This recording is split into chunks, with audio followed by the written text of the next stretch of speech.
أول مرة في حياتي أجرب الأخطبوط، هذا واحد من الأماكن السرية في البوليفارد وورد. بس قبل لا يبدأ المقطع نصيحة، احفظ المقطع عندك ولا تنسى تتابعني وتعال معايا.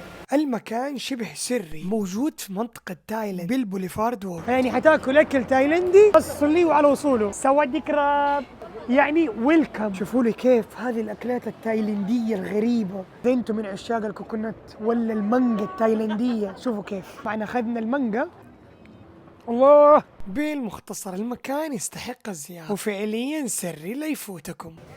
هذا الأخطبوط وكيف؟ الله، هذا حبار والله حلو. وما تنسوا تاخذوا الكوكونات اللي هو جوز الهند، طبيعي فريش، سعره 25 ريال. زي ما انتم شايفين هذه اليابان، هذا السوق العائم من هنا